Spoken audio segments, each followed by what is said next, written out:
चलिए, नमस्कार प्यारे साथियों, जय श्री महाकाल। मैं कुमार विनय स्वागत करता हूं आप सभी का आपके अपने रोजगार विद अंकित के इस ऑनलाइन प्लेटफॉर्म पर।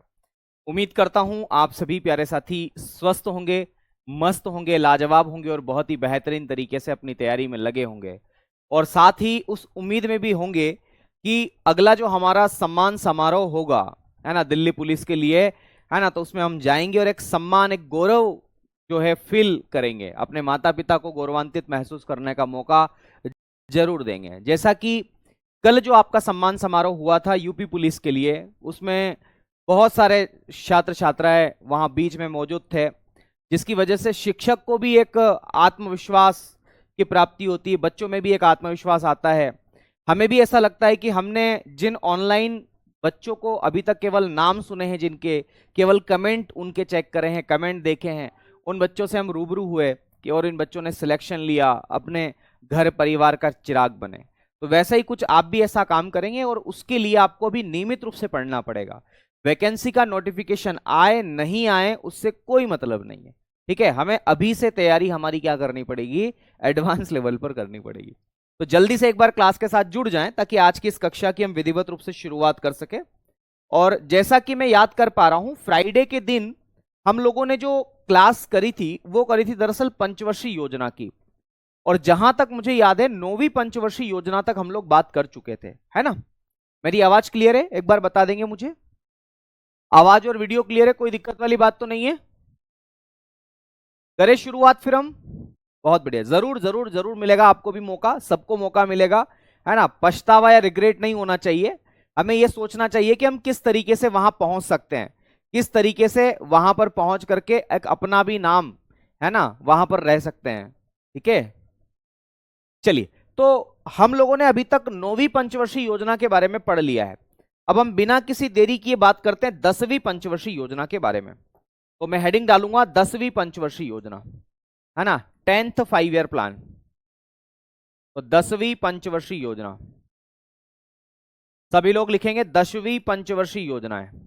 देखो भाई, पंचवर्षीय योजनाओं से आपकी एग्जाम में भी सवाल आए हैं, तो इसको हल्के में तो नहीं लेना है। और इकोनॉमी में अगर सबसे ज्यादा इंपॉर्टेंट कोई टॉपिक है तो वो पंचवर्षीय योजना और जनगणना वाला टॉपिक है। इन्हें तो हमें नींद में भी नहीं छोड़ना है ना, नींद में भी नहीं छोड़ रहा है, क्या बोल रहा हूं मैं, नींद में भी नहीं छोड़ना इन्हें। तो हेडिंग डालेंगे 10वीं पंचवर्षीय योजना और 10th 5 ईयर प्लान। क्या लिखेंगे? 10th 5 ईयर प्लान के नाम से आप इसे जानेंगे। चलो, सबसे पहले तो हमें क्या पूछा जाता है, तो भाई सबसे पहले हमें यह याद रखना है कि इस पंचवर्षीय योजना की अवधि क्या थी। अवधि का मतलब होता है टेन्यूअर, कि कब से कब तक ये योजना चली। तो मैं आपको बताना चाहूंगा कि जो 8वीं पंचवर्षीय योजना थी वो हमने बताया था 1992 से लगा करके 1997 तक थी, है ना। 9वीं पंचवर्षीय योजना जो थी वो कब से कब तक थी, तो 1997 से लगा करके 2002 तक थी। 10वीं पंचवर्षीय योजना का जो समय काल है वो 2002 से आने वाले 5 सालों तक, यानी कि 2007 तक। तो क्या लिखेंगे? 2002 से लगा करके 2007 तक, 2002 से लगा करके 2007 तक इस योजना का समय काल है। तो 2002 से लगा करके 2007 तक मेरे साथियों ये योजना चली है, ये बात आपको याद रखना है, ठीक है। चलो, इसमें क्या क्या खास बातें हैं वो हमें देखना पड़ेगी कि क्या क्या खास बातें इसके अंतर्गत है। देखो, ये जो योजना थी, इस योजना में अगर आप देखेंगे प्रायोरिटी हमने किसको दी, तो क्या जवाब देखने को मिलेगा। तो याद रखना, हमारी प्रायोरिटी की देश की इकोनॉमिक ग्रोथ जो है वो बढ़े। तो सबसे पहली प्रायोरिटी की अगर हम बात करें, प्राथमिकता की अगर हम चर्चा करें, यहां पर क्या लिखेंगे? प्रायोरिटी या प्राथमिकता आप इसे कहते हैं। तो हमने किस चीज को प्रायोरिटी दी थी? इसको प्रायोरिटी बोलते हैं अंग्रेजी में। ऐसे तो मैं कई बार लिखवा चुका हूं, पर ठीक है, प्रायोरिटी। तो इसमें हमने किस चीज को प्रायोरिटी दी? तो पहला तो ये आपको याद रखना है कि इसमें हमने प्रायोरिटी दी थी आर्थिक समृद्धि को बढ़ावा देना, इकोनॉमिक ग्रोथ को बढ़ावा देना, है ना। तो पहला पॉइंट लिखेंगे आर्थिक समृद्धि को बढ़ावा देना, आर्थिक समृद्धि को बढ़ावा देना, या इसे अंग्रेजी में बोलते हैं इकोनॉमिक ग्रोथ, है ना। क्या लिखेंगे? इकोनॉमिक ग्रोथ आप लिखें, ज्यादा सही शब्द यही है, इकोनॉमिक ग्रोथ को बढ़ावा देना।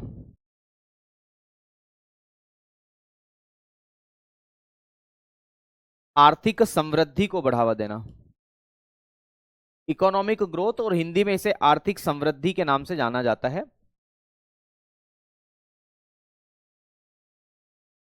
इकोनॉमिक ग्रोथ आप इसे कह देते हैं। तो पहला तो प्रायोरिटी आपको यही याद रखना है कि इकोनॉमिक ग्रोथ को हम बढ़ावा दें। दूसरी आपको ये याद रखना है कि गरीबी जो है उसको हम कम करें। तो दूसरा क्या लिखेंगे? गरीबी को कम करना।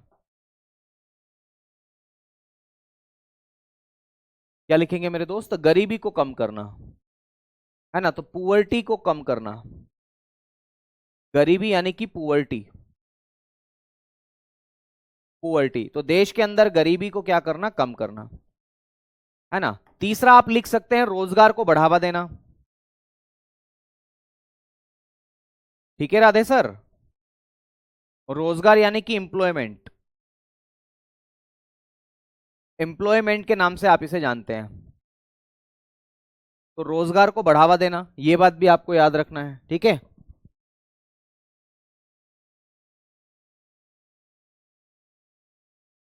रोजगार को बढ़ावा,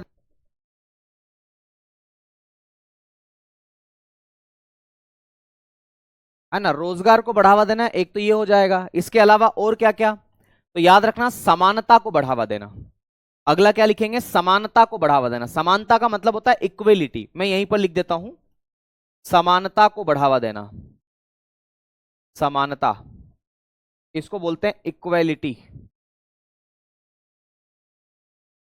इक्वेलिटी को बढ़ावा देना, है ना। तो समानता को बढ़ावा देना, एक ये याद रखना है आप लोगों को। इसके साथ में और क्या याद रखना है? तो याद रखना है इसके साथ आप एक और बिंदु याद रख सकते हैं कि जो सामाजिक न्याय है, सोशल जस्टिस है, उसको भी बढ़ावा देना।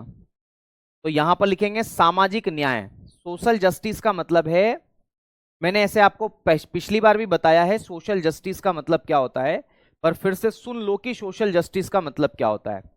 पहले मैं लिख दूं फिर आपको बताता हूं सोशल जस्टिस का मतलब क्या होता है। सोशल जस्टिस का मतलब होता है कि समाज में जो रिसोर्सेस है, देश के अंदर जितने भी रिसोर्सेस है, उन सभी रिसोर्सेस का इक्विलिटी के साथ में बंटवारा किया जाना, इसी को बोलते हैं सामाजिक न्याय, है ना। समाज में हर व्यक्ति को समान अधिकार मिलना, समान संसाधन मिलना, इसको बोलते हैं हम सामाजिक न्याय। आ गई बात समझ में? अच्छा, याद रखना है ये जो पंचवर्षीय योजना थी, इसमें हमने कुल मिलाकर के 11 इंडिकेटर्स बनाए थे। वो 11 संकेतक, इंडिकेटर्स को बोलते हैं संकेतक, है ना।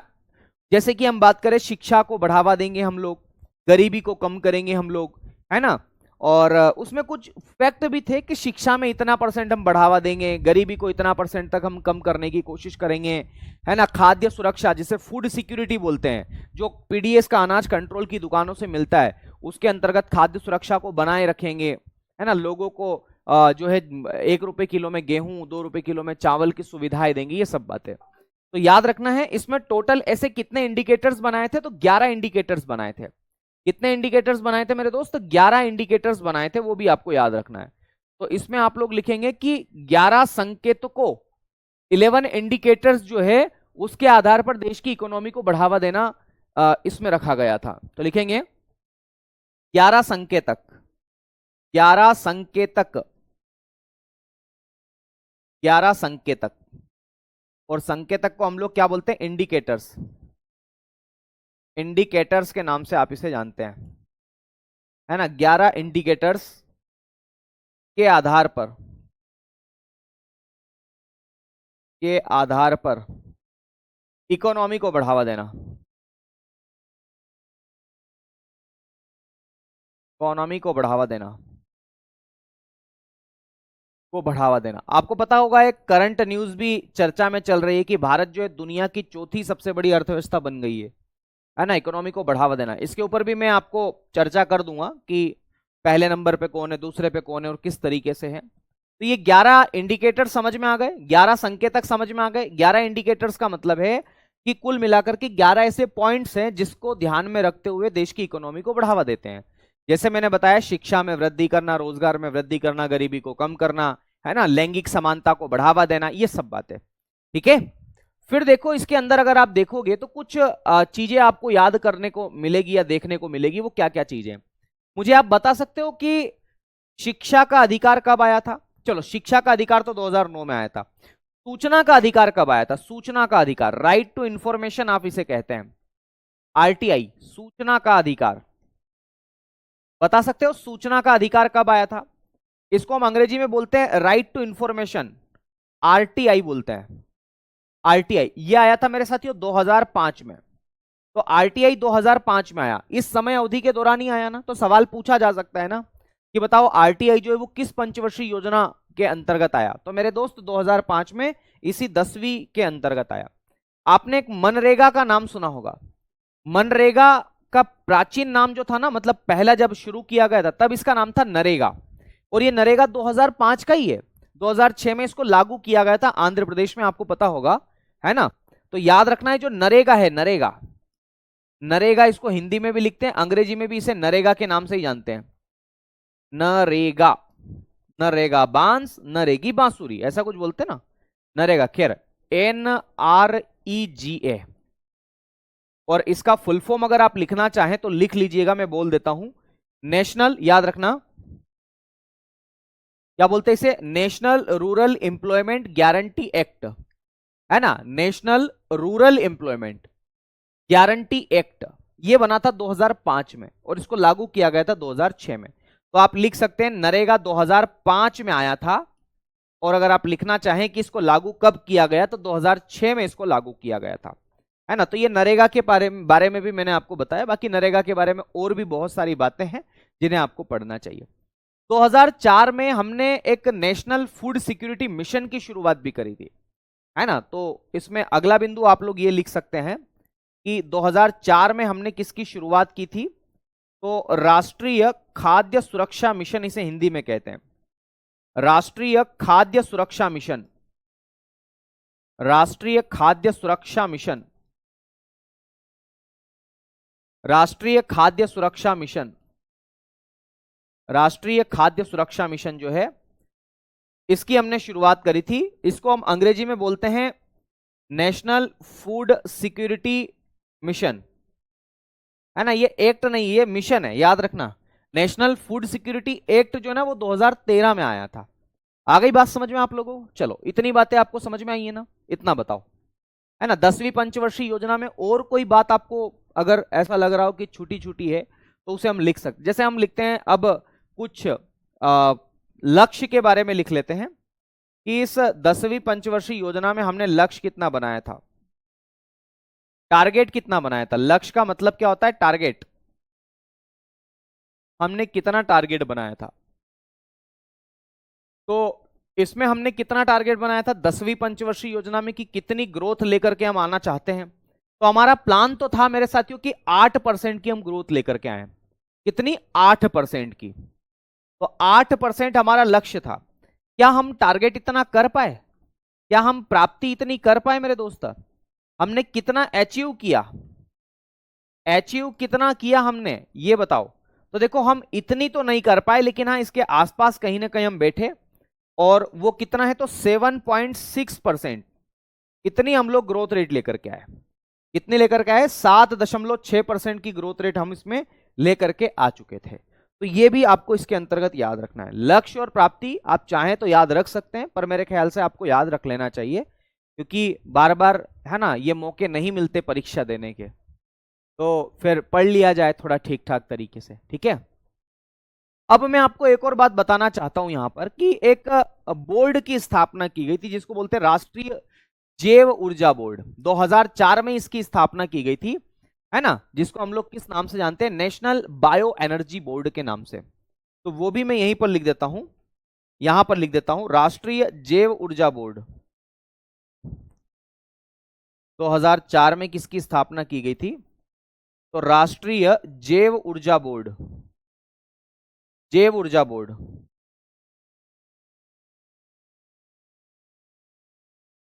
जैव ऊर्जा बोर्ड, इसकी भी स्थापना की गई थी। तो आप इतनी बातें 10वीं पंचवर्षीय योजना के अंतर्गत लिख सकते हैं। ओके, ये 10वीं पंचवर्षीय योजना के बारे में।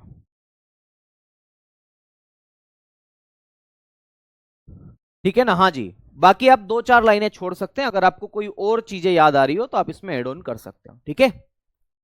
चलिए अगली बात करते हैं हम। 10वीं पंचवर्षीय योजना हो गई, अब हम लिखेंगे 11वीं पंचवर्षीय योजना के बारे में। तो हेडिंग डालते हैं 11वीं पंचवर्षीय योजना। तो 11वीं पंचवर्षीय योजना,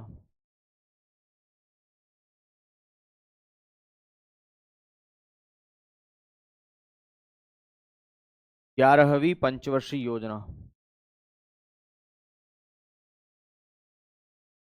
11वीं पंचवर्षीय योजना, इसे हम कहते हैं 11th 5 ईयर प्लान।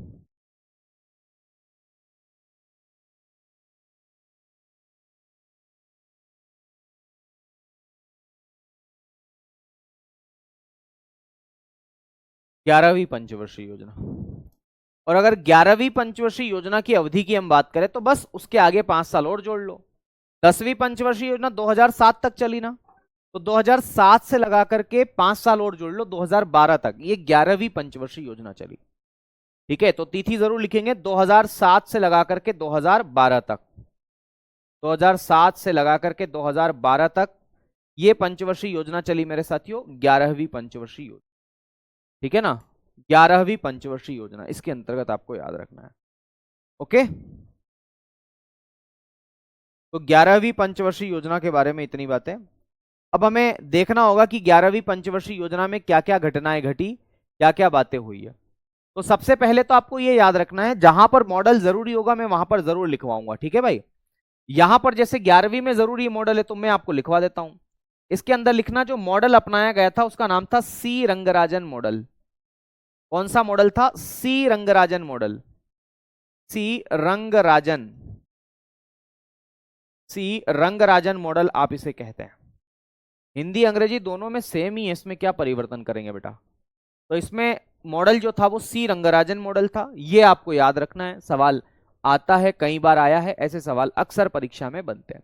सबसे ज्यादा सवाल जो पूछा जाता है वो ये पूछा जाता है कि 11वीं पंचवर्षीय योजना में सबसे ज्यादा खर्च किस पर किया गया, सर्वाधिक व्यय किस पर किया गया। एक्सपेंडिचर, व्यय को हम लोग बोलते हैं एक्सपेंडिचर, कि भैया इस 11वीं पंचवर्षीय योजना में किस पर व्यय किया गया। तो 11वीं पंचवर्षीय योजना में जो व्यय किया गया वो किस पर किया गया? सामाजिक सेवाओं पर, है ना, सोशल सर्विसेज पर। अभी लिखे मैं आपको बताता हूं सामाजिक सेवाएं क्या होती है, सोशल सर्विसेज किसे कहते हैं। तो सामाजिक सेवाओं पर, है ना, सेवाओं पर खर्च किया गया, है ना, या फिर आप लिख सकते हैं जन कल्याण पर।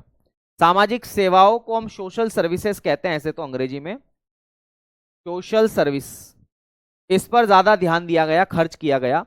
या इसकी जगह अगर ऑप्शन में कोई और हो तो फिर जन कल्याण आपको याद रखना है। जन कल्याण का मतलब होता है पब्लिक वेलफेयर, अंग्रेजी में बोलते हैं जनता का कल्याण, है ना, तो इसे हम बोलते हैं पब्लिक वेलफेयर। तो सोशल सर्विस या फिर पब्लिक वेलफेयर की अगर हम बात करें तो इस पर 10वीं पंचवर्षीय योजना में ज्यादा से ज्यादा खर्च किया गया। अब आपसे सवाल यह पूछा जा सकता है कि जन कल्याण का क्या कहना चाहते हो, मतलब क्या है। तो जन कल्याण का मतलब यह होता है, या सोशल सर्विसेज का मतलब यह होता है, जैसे पार्क का निर्माण कर देना। पार्क का निर्माण क्यों किया जाता है भाई, क्या कारण है पार्क का निर्माण करने का? तो पार्क का निर्माण करने का वहां घूमने का कारण नहीं है बेटा, है ना। पार्क का निर्माण इसलिए किया जाता है ताकि बुढ़े लोग जो हैं या फिर हमारे जो दादा परदादा लोग हैं, परदादा तो क्या ही होंगे, अब दादाजी हो गए, नाना जी हो गए, या ओल्ड एज के जो लोग हैं वो वहां पर जाकर के व्यायाम कर सके, आप लोग भी वहां पर जाकर के थोड़ा मन बहला सकें। ठीक है, कुछ और मत समझना बेटा इसका मतलब, है ना। तो सोशल सर्विसेज का मतलब ये कि पार्क बनाना, इसके अलावा सरकारी स्कूल बनाना। भाई सरकार अगर खर्च करेगी तो सरकारी स्कूल बनाएगी ना, तो ये भी तो सोशल सर्विस का ही एक एग्जाम्पल है। सरकारी स्कूल के अलावा सरकारी कॉलेज बनाना, याद रखना, कॉलेज बनाना, सड़क बनाना, तो सड़क निर्माण भी आप इसे कह सकते हैं, है ना। फिर पानी की सुविधा करना, पानी की टंकी, पेयजल जिसे आप बोलते हैं, है ना, इलेक्ट्रिसिटी, विद्युत की आपूर्ति देना मेरे साथियों, इसको बोलते हैं इलेक्ट्रिसिटी सप्लाई, है ना। तो ये सारे के सारे कार्य जो होते हैं वो किससे संबंधित होते हैं? तो ये जन कल्याण से होते हैं। तो जो जनता का कल्याण कर सके वही जन कल्याण वाले कार्य है। आई बात समझ में? तो जन कल्याण का मतलब मैंने आपको ये बताया। तो सामाजिक सेवा या जन कल्याण एक ही बात है, और इस पर ही 11वीं पंचवर्षीय योजना में सबसे ज्यादा खर्च किया गया। आ गई बात समझ में? चलो अगली बात, जहां से सवाल अक्सर बनने की संभावनाएं देखने को मिलती ही है और कई बार यहां से सवाल पूछा भी गया है, सवाल यह पूछा गया कि इस 11वीं पंचवर्षीय योजना का उद्देश्य क्या है। उद्देश्य यानी कि ऑब्जेक्टिव क्या है। तो देखो 11वीं और 12वीं पंचवर्षीय योजना के ऑब्जेक्टिव में केवल एक शब्द का अंतर है ना। वो क्या है जरा वो देख लेना। यहां से सवाल भी बनते हैं। इसकी 11वीं पंचवर्षीय योजना की समय अवधि पूछी गई थी। अगर इसके उद्देश्य की तरफ ध्यान दिया जाए तो इसका जो उद्देश्य है वो क्या है मैं आपको बताता हूं। इसका उद्देश्य है मेरे दोस्त समावेशी विकास। क्या बोलते हैं? समावेशी विकास आप इसे कहते हैं। और समावेशी विकास को हम लोग अंग्रेजी में बोलते हैं, क्या बोलते हैं बताओ? तो याद रखिएगा, इसको बोलते हैं इंक्लूसिव डेवलपमेंट, है ना। या आप इसे कह सकते हैं समावेशी और सतत विकास। यह ज्यादा सही शब्द है।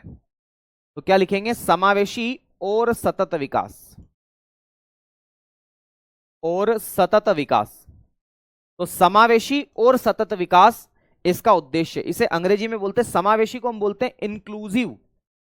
इंक्लूसिव, अभी बताता हूं इसका मतलब क्या होता है। Inclusive and sustainable development. Sustainable का मतलब होता है सतत, और विकास का मतलब होता है डेवलपमेंट। देखो समावेशी का मतलब क्या होता है, बहुत ही आसान सी परिभाषा है, अगर इसको समझ लो तो। समावेशी का मतलब होता है सबका समावेश करना, मतलब सबको शामिल करना। और सबको किसको? तो वंचित वर्ग, गरीब से गरीब वर्ग, महिला वर्ग, बच्चा वर्ग, बुढ़ा वर्ग, जवान वर्ग, हर किसी व्यक्ति को शामिल कर लेना। किसमें शामिल कर लेना? तो इकोनॉमी की मुख्य धारा से उनको जोड़ना। बोले कैसे जोड़ेंगे, कैसे इकोनॉमी में उनको शामिल करेंगे? तो जैसे महिलाएं हैं तो महिलाओं को शामिल कर लिया, उनके बैंक अकाउंट ओपन करवा दिए, है ना। जो एलपीजी कनेक्शन उन्होंने लिया उज्ज्वला योजना के अंतर्गत, जिसमें सब्सिडी जो आएगी वो उसके अकाउंट में आएगी। तो इस तरीके से महिला को बताना कि भैया आपकी जो सब्सिडी है वो जो है वो अकाउंट के अंदर आएगी। तो ये अकाउंट में जब सब्सिडी आएगी तो वो अकाउंट ओपनिंग करवाएगी। जीरो बैलेंस पर अकाउंट ओपनिंग करवा दी हमने, तो उसको इकोनॉमी की धारा से जोड़ लिया कि नहीं जोड़ लिया? बैंकों में जाने के लिए उसे मजबूर कर दिया कि नहीं कर दिया? कर दिया ना। नहीं तो गांव की स्थिति क्या थी? पत्नी के अकाउंट में पैसा आया या पत्नी के हाथ में पैसा आया, चेक आया, आदमी जाता, ले जाता, निकाल लेता, दारू पी जाता और आनंद की प्राप्ति करता। यही होता।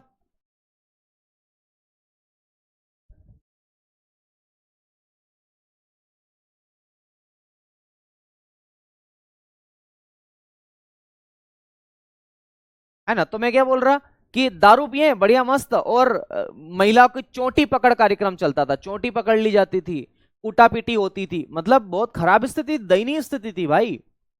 तो महिलाओं का अकाउंट ही खुलवा दिया कि भाई लो आप कहां से ले लोगे। अब तो महिला जब तक अंगूठा नहीं लगा देती या साइन नहीं कर देती तब तक तो मामला सेट होना ही नहीं है ना। तो यही है मेरे साथियों समावेशी विकास।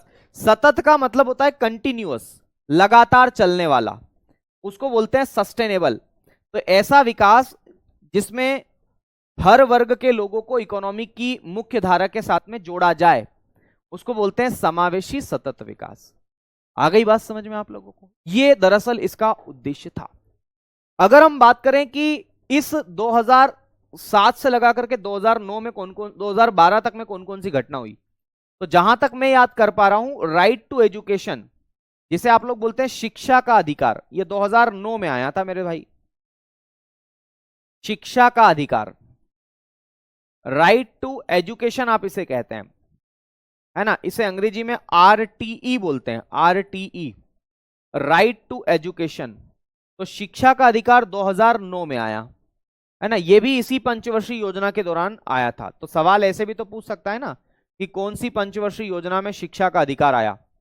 तो 2009 में शिक्षा का अधिकार, राइट टू एजुकेशन 2009 में आया था। यह बात आपको याद रखना है, ठीक है। तो शिक्षा का अधिकार इसमें आप याद रख सकते हैं, एक बेहतरीन चीज है। इसके अलावा सवाल यह भी पूछा जा सकता है कि इसका लक्ष्य कितना था। भाई इस पंचवर्षीय योजना का लक्ष्य कितना था? लक्ष्य बोले तो क्या? टारगेट।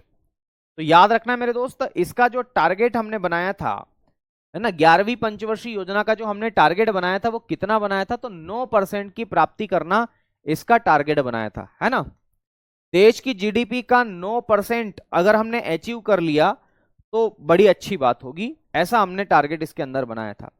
तो फिर हम कितना प्राप्त कर पाए? क्या इसके आसपास पहुंच पाए? हाँ, इसके आसपास हम पहुंच पाए, लेकिन फिर भी किसी किसी किताब में 8% आपको दिखाई देगा कि 8% तक हमने अचीव किया है, और कुछ कुछ किताबें 7.9% भी आपको देखने को मिलेगी। तो टेंशन मत लेना, दोनों ही सही है, ठीक है, दोनों के दोनों ही सही है, मैंने आपको ये बताया। ओके, तो ये किसके बारे में मैंने बता दिया? 10वीं पंचवर्षीय योजना के बारे में मैंने बता दिया, सॉरी 11वीं के बारे में मैंने बता दिया। इसके अलावा अगर आपको कोई चीज याद आती है तो आप इसमें शामिल कर सकते हो, ठीक है। ओके, बढ़े आगे बढ़े। चलिए अगली बात करते हैं मेरे दोस्त, अब 12वीं पंचवर्षीय योजना के बारे में हेडिंग डालते हैं। तो हेडिंग डालेंगे 12वीं पंचवर्षीय योजना, 12th 5 ईयर प्लान, 12वीं पंचवर्षीय योजना।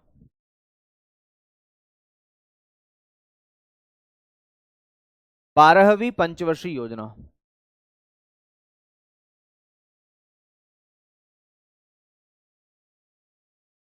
बारहवीं पंचवर्षीय योजना,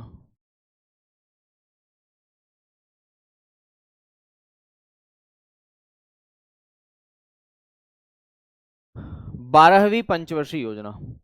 इसको हम लोग किस नाम से जानते हैं? तो 12th 5 ईयर प्लान के नाम से जानते हैं।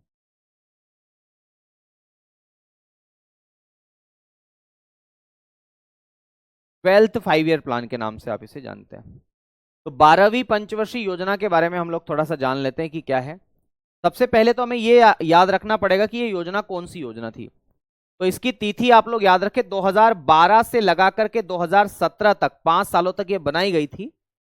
पर योजना आयोग की स्थापना के साथ में इस पंचवर्षीय योजना को समाप्त कर दिया था। सॉरी, योजना आयोग की समाप्ति के साथ इसकी भी समाप्ति हो गई थी।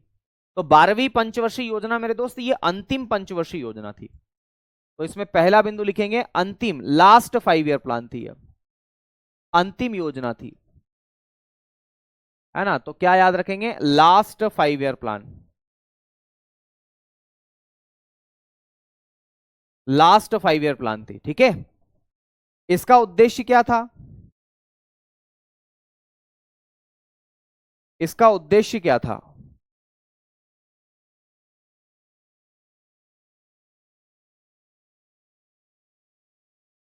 इसका ऑब्जेक्टिव क्या था?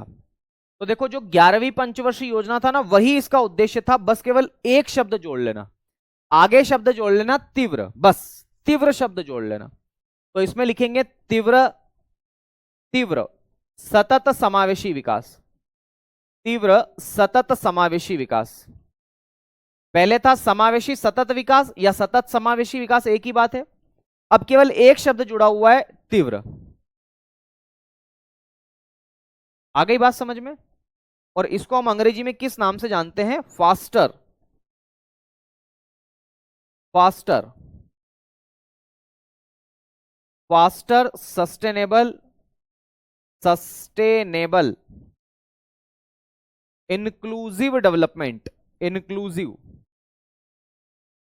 डेवलपमेंट। मतलब पिछली जो बात हमने पढ़ी थी वही बातें हैं, बस उसकी दर को थोड़ा सा और तेज कर देना। तो इसको बोलते हैं सतत समावेशी विकास के नाम से। बस इतनी सी बात आपको इसमें याद रखना है, ठीक है। अगर सवाल पूछा जाए कि इस पंचवर्षीय योजना में सबसे ज्यादा खर्च किस पर किया गया, तो याद रखना है इस पंचवर्षीय योजना में सर्वाधिक व्यय जो है वो भी सामाजिक सेवाओं पर ही किया गया था, सोशल सर्विसेज पर ही किया गया था। सबसे ज्यादा खर्च जो है वो सामाजिक सेवाओं पर किया गया था, सामाजिक सेवाओं पर।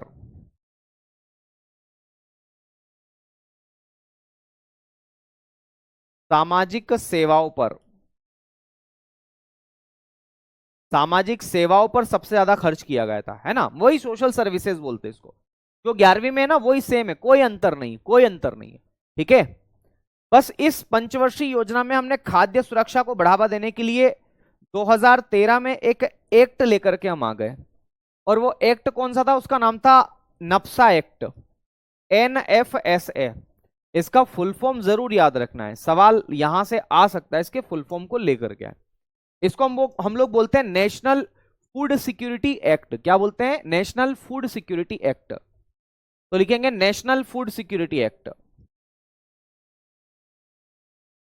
नेशनल फूड सिक्योरिटी एक्ट, राष्ट्रीय खाद्य सुरक्षा अधिनियम, सिक्योरिटी एक्ट,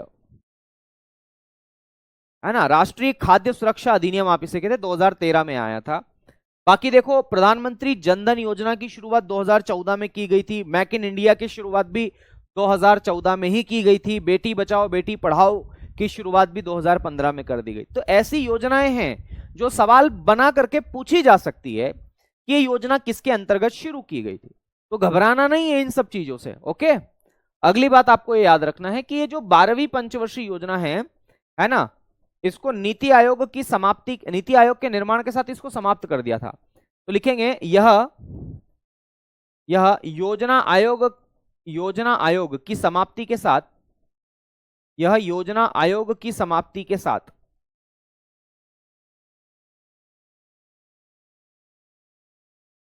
यह योजना आयोग की समाप्ति के साथ समाप्त कर दी गई, या अंत या रोक दी गई, रोक दी गई। बाकी इतनी ही बात। अच्छा हाँ, लक्ष्य और टारगेट और ये भी लिख लो, इसमें लक्ष्य लिख लो, लक्ष्य, लक्ष्य, लक्ष्य। टारगेट की हम बात करेंगे। इस पंचवर्षीय योजना में कितना टारगेट हमने बनाया था। तो अगर लक्ष्य की हम बात करें तो देखो, 12वीं पंचवर्षीय योजना में जो हमने टारगेट बनाया था वो कितना बनाया था, तो 8% की ग्रोथ रेट लाना हमारा टारगेट था। कितना परसेंट? 8%।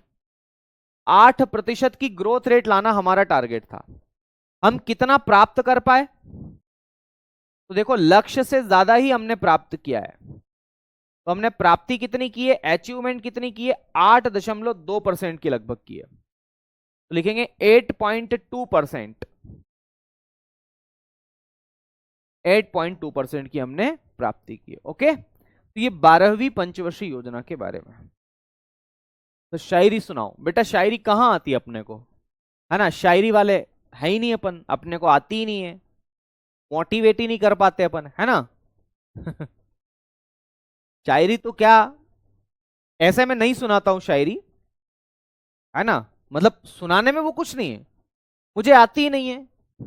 लेकिन कल का जो सम्मान समारोह था उसके लिए मैंने कुछ रेडी किया था अपने खास साथियों के लिए, जिन्होंने बहुत तपन के साथ में मेहनत की थी और उसके बाद में वो अपने शिखर पर पहुंचे थे। हालांकि मैं कहूंगा ये शिखर नहीं है, अभी तो और ऊंचाइयों को छूना है। कांस्टेबल रहते रहते लोग आईपीएस का सफर तक तय करते हैं, है ना। तो हार नहीं मानना है, हमें इसके बारे में पढ़ते रहना है, चीजों को जानकारी रखते रहना है, ठीक है। तो इतनी बातें समझ में आ गई आप लोगों को। चलो बहुत बढ़िया, शानदार, बहुत बढ़िया, बहुत बढ़िया, बहुत ही बढ़िया। हाँ जी, हाँ जी, बिल्कुल, है ना। देखो, अगर आप नहीं मान रहे हैं तो मैं आपको एक सुनाता हूं, है ना। बोलो इरशाद, है ना। मतलब मैंने निकाली थी दरअसल ये वर्दी के लिए ही। आप लोग भी दिल्ली पुलिस की ही तैयारी कर रहे हैं तो शायद कनेक्ट कर पाओ आप लोग। सुनना मेरी बात को, मैं जो कहना चाह रहा हूं कि जब आपकी नौकरी लग जाएगी ना, उसके बाद में फिर क्या कंडीशन बनेगी, मैं जो कहना चाह रहा हूं वो सुनना। जब आपकी नौकरी लग जाएगी उसके बाद की स्थिति क्या होगी, मैं वो सुनाना चाह रहा हूं। तो जिस दिन आपकी वर्दी सिल गई उसके बाद में क्या आपकी रूपरेखा बनने वाली वो सुनिएगा। वर्दी पहनते ही बदल जाता है अंदाज उनका, वर्दी पहनते ही बदल जाता है अंदाज उनका। लगता है ना, पहली बार वर्दी सिलेगी और आप लोग कांच में जा जाकर देखोगे, देखो मैं कैसा लग रहा हूं, मैं कैसी लग रही हूं। लेकिन वो वर्दी जो है ना भाई, वो वर्दी आपको पता है कि वो वर्दी जो है आपको एक जिम्मेदारी भी दे रही है। तो वर्दी पहनते ही बदल जाता है अंदाज उनका, सीना तान के चलना, सीना तान के चलते हैं ना, अरे भाई अब तो वर्दी वाले हो गए। सीना तान के चलना नाम होता है खाकी उनका। खाकी बोलते हैं ना। खाकी बेच भी लेकर के आए थे हम लोग यूपी पुलिस के लिए। तो वही यहां पर है कि सीना तान के चलना नाम होता है खाकी उनका, रात हो या दिन, रात हो या दिन चैन की नींद नहीं आती। 24 घंटे की ड्यूटी है, कभी भी बुला लेंगे, कभी भी बुला लेंगे, है ना। रात हो या दिन चैन की नींद नहीं आती, क्योंकि सुकून देने वाले खुद सुकून नहीं पाते। सुकून देने वाले, यानी कि मैं आप ही की बात कर रहा हूं। आप लोग सुकून दोगे बाकी लोगों को कि भाई आप चैन से सो जाओ, हम लोग शहर में हैं, हम लोग देखरेख करेंगे तुम्हारी। तो सुकून देने वाले लोग खुद सुकून नहीं पाते। जो डर मिटाते हैं, जो डर मिटाते हैं, खुद डर से नहीं घबराते। भाई लोगों का डर आप मिटाओगे कि डरो मत मैं हूं, हरी बात समझ में, ये आप ही के बारे में बात हो रही है। और खुद जो है वो डर से नहीं घबराते हैं। डर तो उनको भी लगता होगा, डर तो एक ऐसी चीज है जो मनुष्य के जीवन में स्वाभाविक सी होगी। फिर है ये पुलिस वाले हैं जनाब, ये पुलिस वाले हैं जनाब, जान हथेली पर लेकर आते हैं। बिल्कुल सही बात है। मतलब अगर देश के अंदर पुलिस व्यवस्था नहीं होती तो यकीन मानो फिर आपको ऐसा लगता है कि एक उत्तर प्रदेश देश में जा रहा हूं, एक दिल्ली देश में जा रहा हूं, मध्य प्रदेश देश में जा रहा हूं, राजस्थान देश में जा रहा हूं, और हो सकता है ये भी बढ़ जाता अलग अलग भागों में। पर पुलिस एक ऐसा विषय है जो राज्य सूची का विषय है, स्टेट लिस्ट का यह सब्जेक्ट है, और इस पुलिस विषय ने ही हमें आपस में बांध के रखा है। इसलिए वर्दी ऐसे ही नहीं मिलती है, इस वर्दी की कीमत बहुत बड़ी कीमत होती है। यह जिम्मेदारियों का पहाड़ होता है, यह व्यक्ति को जिम्मेदार बना देती है। कल मैं कई ऐसे बच्चों से मिला, कई ऐसे साथियों से मिला जो 12वीं पास करके आए हैं, खूब मेहनत की है जिन्होंने, अभी ज्यादा उम्र भी नहीं है ना, और वो लोग वर्दी पहनेंगे, कितना मजा आएगा। मतलब सोच के ही मुझे तो अच्छा लगता है। मैं कल उनसे मिला तो वास्तव में हमें भी एक ऐसी अनुभूति हुई कि यार जीवन में कुछ करना है तो कुछ ऐसा ही। खैर आप लोग पक्का करेंगे, मुझे पूरा भरोसा है, क्योंकि आप लोग बहुत ही आगे तक जाने वाले हैं, मुझे पूरा भरोसा। पर आपको लगातार पढ़ना पड़ेगा, लगातार आपको मेहनत करनी पड़ेगी। ठीक है, चलो, तो ये तो रही आपकी कुल मिलाकर के 12 पंचवर्षीय योजना हमने कर ली है। अब मैं आपको एक टॉपिक पढ़ा देता हूं जिसका नाम है योजना आयोग, है ना। योजना आयोग को हम लोग प्लानिंग कमीशन के नाम से जानते हैं। तो शुरू करें हम। Next topic planning commission. मैं नीति आयोग भी आपको पढ़ाऊंगा, चिंता मत करिएगा। तो फिलहाल के लिए हम लोग प्लानिंग कमीशन की शुरुआत कर लेते हैं। योजना आयोग के बारे में हम लोग पढ़ लेते हैं कि योजना आयोग क्या चीज है और किस तरीके से इसको पढ़ा जाना चाहिए, क्या क्या बातें हैं इसके अंतर्गत, वो हम थोड़ा सा देख लेते हैं। तो हेडिंग डालेंगे योजना आयोग, प्लानिंग कमीशन, योजना आयोग।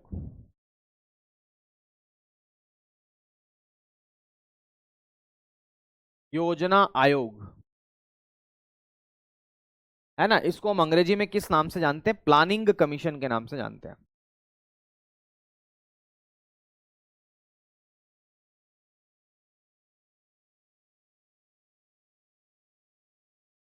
प्लानिंग कमीशन,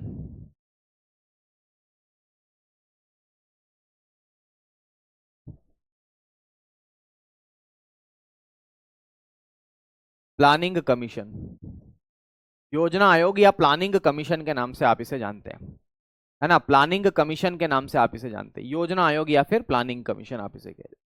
आइए जरा योजना आयोग के बारे में हम लोग डिस्कशन कर लेते हैं। सबसे पहली बात तो ये जो योजना आयोग है इसकी स्थापना कब की गई और किसके द्वारा की गई, ये हमें देखना होगा। तो याद रखना, ये जो योजना आयोग है मेरे दोस्त, इसकी स्थापना की थी पंडित जवाहरलाल नेहरू जी के द्वारा, है ना। स्थापना, स्थापना कह दें या इसका गठन कह दें एक ही बात है। स्थापना कह दो या गठन कह दो, इसको अंग्रेजी में बोलते हैं एस्टेब्लिशमेंट, या फॉर्म्ड भी बोल सकते हैं कि इसको कब फॉर्म किया गया, है ना। तो याद रखिएगा मेरे दोस्त, सिंपल सी भाषा में मैं आपको जवाब देकर के बताता हूं, चीजों को आगे बढ़ाता हूं। इसकी स्थापना की गई थी मेरे भाई 15 मार्च 1950 को। तो 15 मार्च 1950 को इसकी स्थापना की गई थी। क्या बोल रहा हूं? 15 मार्च 1950 को इसकी स्थापना की गई थी, है ना। 15 मार्च 1950 को। भाई किसी समिति ने तो ऐसा कहा होगा ना कि इसकी स्थापना करो। जी हां, एक समिति थी, उसने ऐसा कहा था, और उस समिति का नाम क्या था? तो याद रखना, केसी नियोगी समिति, जिसका पूरा नाम है क्षितिज चंद्र नियोगी समिति। क्या बोलते हैं? तो क्षितिज चंद्र नियोगी समिति। तो याद रखना है, सिफारिश किसके द्वारा की गई थी इसकी स्थापना की। अगर सवाल यह पूछा जाए कि इसकी स्थापना की सिफारिश या रिकमेंडेशन किसके द्वारा की गई थी, तो इसकी स्थापना की जो सिफारिश है वो किसके द्वारा की गई थी? तो क्षितिज चंद्र नियोगी समिति के द्वारा की गई थी। केसी नियोगी बोलते हैं। क्या नाम है मेरे साथियों? केसी नियोगी। तो केसी नियोगी समिति, शॉर्ट फॉर्म में केसी नियोगी बोलते हैं इसे, बाकी इनका पूरा नाम है क्षितिज चंद्र नियोगी। क्या बोलते हैं? क्षितिज चंद्र नियोगी। तो कैसी नियोगी समिति मेरे साथियों आपको लिखना है, केसी नियोगी समिति, इसके द्वारा इसकी स्थापना की गई थी। इसने सिफारिश करी थी कि यार देश के अंदर एक योजना आयोग होना चाहिए जो क्या करेगा, जो पंचवर्षीय योजना का निर्माण करेगा। आ गई बात समझ? बोले ठीक है कर लेंगे। अब अगला सवाल यह बनता है कि जब स्थापना कर ली गई तो फिर मन में यह आया कि यार इसके अध्यक्ष किसको बनाएंगे, इस योजना आयोग के अध्यक्ष किसको बनाएंगे? भाई किसी को तो इसके अध्यक्ष बनाना पड़ेगा ना। तो बोले हाँ अध्यक्ष तो बनाना पड़ेगा, चेयरमैन तो बनाना पड़ेगा। बोले किसको बनाएंगे? तो ऐसा जवाब आया कि एक काम करेंगे, देश का जो पदेन प्रधानमंत्री होगा, यानी कि जो भी देश के अंदर समय पर या तात्कालिक समय पर पीएम होगा वही इसका अध्यक्ष हो जाएगा। आ गई बात समझ में? तो इसका जो अध्यक्ष पद होता है वो पदेन होता है। पदेन का मतलब है जो पद पर रहेगा, है ना, जो पद पर है वही इसका अध्यक्ष हो जाता है। एक्स ऑफिशियो के नाम से आप इसे जानते हैं। तो पदेन कौन होता है इसका अध्यक्ष? प्रधानमंत्री होता है। मतलब जो पद पर रहेगा वही इसका अध्यक्ष रहेगा। आ गई बात समझ में? तो पदेन प्रधानमंत्री जो हैं इस योजना आयोग के क्या होते हैं? अध्यक्ष होते हैं। क्या होते हैं? अध्यक्ष होते हैं। तो ठीक है, फिर जब इसकी स्थापना की गई तब इसके अध्यक्ष कौन थे? तो सवाल तो यह भी सही है। तो याद रखना जब इसकी स्थापना की गई थी तब इसके पहले अध्यक्ष बने थे पंडित जवाहरलाल नेहरू, क्योंकि उस समय तो नेहरू जी ही प्रधानमंत्री थे। तो लिखेंगे नेहरू जी। तो नेहरू जी प्रधानमंत्री। अगर आप पूरा नाम लिखना चाहते हैं तो पंडित जवाहरलाल नेहरू इनका पूरा नाम है। और जब योजना आयोग को समाप्त किया गया तब इसके अंतिम अध्यक्ष कौन बने? तो याद रखना है जब इसको समाप्त करके नीति आयोग की स्थापना की गई थी तब भी जो अध्यक्ष थे वो कौन थे? तो याद रखना नरेंद्र दामोदर दास मोदी जी थे। तो आप लिख सकते हैं इसके अंतिम अध्यक्ष जो है वो नरेंद्र मोदी जी हैं। नरेंद्र मोदी जी, क्योंकि इन्होंने ही तो समाप्त किया ना। तो नरेंद्र मोदी जी जो हैं ये इसके अंतिम अध्यक्ष हैं। ठीक है, तो ये अध्यक्ष हो गया योजना आयोग में। दूसरी बात, अध्यक्ष के अलावा इसमें एक और पद होता है और वो होता है उपाध्यक्ष का। किसका होता है? उपाध्यक्ष का। और उपाध्यक्ष को हम वाइस चेयरमैन के नाम से जानते हैं। क्या बोलते हैं इसे? Vice chairman. वाइस चेयरमैन के नाम से आप इसे जानते हैं, ये पद जो होता है। अच्छा, उपाध्यक्ष की नियुक्ति कौन करता है? तो प्रधानमंत्री करते हैं। तो यहां लिखेंगे पीएम द्वारा नियुक्त। पीएम द्वारा नियुक्त। नियुक्त का मतलब होता है अपॉइंट। याद रखना पीएम साहब जो है वो अपॉइंट करते हैं, किसी एक व्यक्ति को अपॉइंट करते हैं कि चलो आप अभी उपाध्यक्ष बन जाओ, जब मैं यहां नहीं रहूं या कहीं चला जाऊं तो मेरी गैर मौजूदगी में तुम संभाल लेना ये सब चीजें, है ना। तो बोले पहले उपाध्यक्ष कौन थे? सवाल ये आता है, कई बार आया हुआ है। तो याद रखना इसके जो पहले उपाध्यक्ष हैं उनका नाम क्या था? तो उनका नाम था गुलजारी लाल नंदा। क्या लिखूंगा? फर्स्ट इसके जो वाइस चेयरमैन है उनका नाम था गुलजारी लाल नंदा। यह सवाल बहुत बार पूछा गया है, गुलजारी लाल नंदा। और मैं आपको बता दूं मेरे दोस्त, जो डॉक्टर मनमोहन सिंह जी थे ना, जो कि अब नहीं रहे, वो भी योजना आयोग के उपाध्यक्ष पद पर रह चुके हैं। ठीक है, तो इसमें मैंने क्या बताया कि जो पहले उपाध्यक्ष हैं उनका नाम क्या है? तो गुलजारी लाल नंदा उनका नाम है। आ गई बात समझ में? चलो, अब अगर अंतिम की मैं बात करूं तो अंतिम का नाम क्या था? तो अंतिम इसके उपाध्यक्ष थे मोंटेक सिंह अहलूवालिया। अंतिम उपाध्यक्ष कौन थे? मोंटेक सिंह।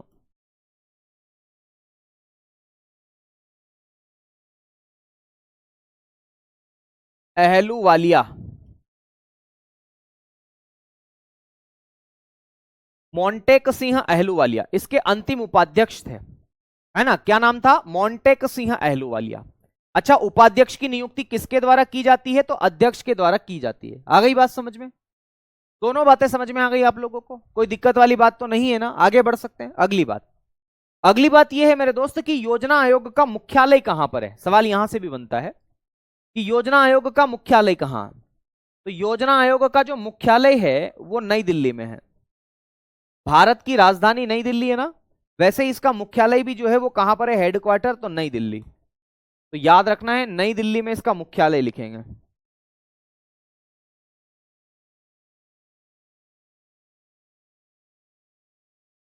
नई दिल्ली, ठीक है।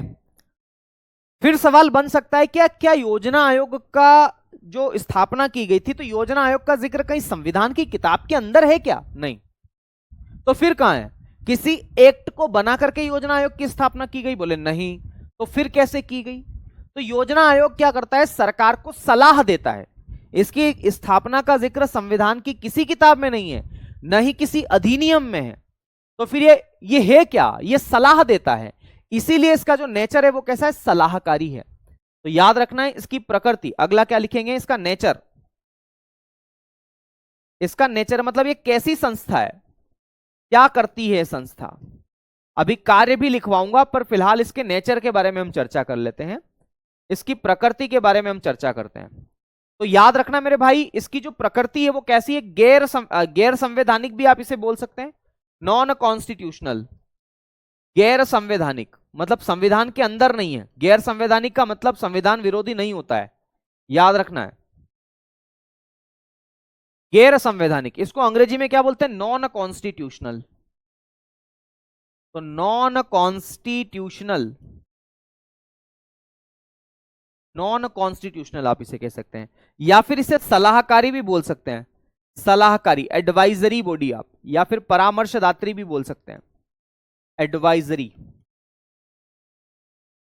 या फिर परामर्शदात्री के नाम से भी आप इसे जानते हैं, जो परामर्श दे। जैसे डॉक्टर साहब परामर्श नहीं देते है ना, डॉक्टर साहब नहीं देते परामर्श, वैसे ही। तो डॉक्टर साहब परामर्श देते ना, वैसे ही कुछ ऐसे ही है ना। चलो अगली बात करते हैं। अगली बात मेरे साथियों ये है कि इसकी समाप्ति की घोषणा कब की गई? तो याद रखना, इस योजना आयोग की समाप्ति की घोषणा कब की गई? ये कब घोषणा की गई कि भैया इसको जो है हम अब समाप्त कर रहे हैं और इसकी जगह नए आयोग की स्थापना कर रहे हैं, जिसे नीति आयोग कहते हैं। तो प्रधानमंत्री मोदी जी के द्वारा यह घोषणा की गई थी, दिल्ली के लाल किले से 15 अगस्त की बात थी। तो याद रखना है मेरे दोस्त, 15 अगस्त 2014 की बात थी। दिल्ली के लाल किले से पंडित नहीं, दिल्ली के लाल किले से, क्या लिखेंगे, लाल किले से, लाल किले से किसके द्वारा घोषणा की गई थी? नरेंद्र मोदी जी के द्वारा घोषणा की गई थी। तो मोदी जी के द्वारा घोषणा यह की गई थी कि भैया अब जो है 1 जनवरी 2015 को हम इस योजना आयोग को समाप्त कर लेंगे और क्या करेंगे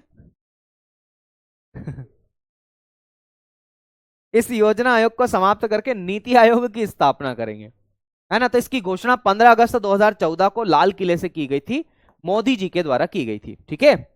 और फिर क्या किया गया, 1 जनवरी 2015 को, 1 जनवरी 2015 को क्या कर दिया गया, इसको समाप्त कर दिया गया। इसको क्या कर दिया गया, समाप्त कर दिया गया, इसको समाप्त किया। और इसकी जगह एक नया टर्म लेकर के आए जिसका नाम क्या था, नीति आयोग। तो याद रखना है इसकी जगह फिर नीति आयोग की स्थापना की गई। और अब नीति आयोग के बारे में हम पढ़ेंगे कल, ठीक है। तो नीति आयोग की स्थापना तब की गई, ठीक है ना। चलो यहां तक की बातें समझ में आ गई। कल हम लोग क्या करने वाले हैं, कुछ क्वेश्चंस लेकर के आने वाले हैं। कल मैं नीति आयोग को आपको पढ़ाऊंगा कि नीति आयोग क्या बला है, क्या चीज है, कैसे इसको पढ़ा जाता है, क्या क्या इसमें आपको याद रखना है, किस तरीके से इसको पढ़ना है, ठीक है। चलो भाई बताओ कैसी लगी क्लास आपको, बढ़िया? पढ़ना तो पड़ेगा ना भाई। अगर मैं आपकी कमेंट ही लूंगा तो क्या मैं पढ़ा पाऊंगा, बताओ बेटा, संभव ही नहीं है ना।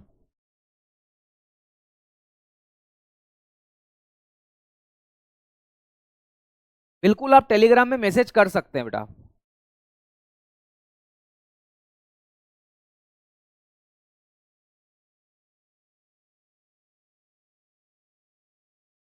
आप टेलीग्राम पर मैसेज कर सकते हैं, लेकिन आपको क्या करना पड़ेगा, आपको मास्टरों का नाम लिखना पड़ेगा। कैसे? ऐसे है, जैसे मुझे टैग करना है तो @विनय इतना लिखोगे कि आगे आ जाएगा विनय सर RW।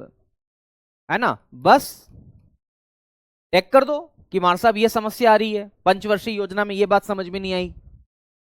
ऐसे आप क्लास पढ़ोगे तो आपको कोई डाउट बचेगा ही नहीं, पर फिर भी आप इस तरीके से कर सकते हो। ठीक है, चलो तो आज के लिए इतना ही करते हैं। अब शेष वार्ता आपसे करेंगे कल मिलते हैं शाम को 6 बजे फिर से। तब तक के लिए नमस्कार, शुक्रिया, धन्यवाद, जय महाकाल, राधे राधे, खूब पढ़िए, मस्त रहिए, स्वस्थ रहिए, धन्यवाद।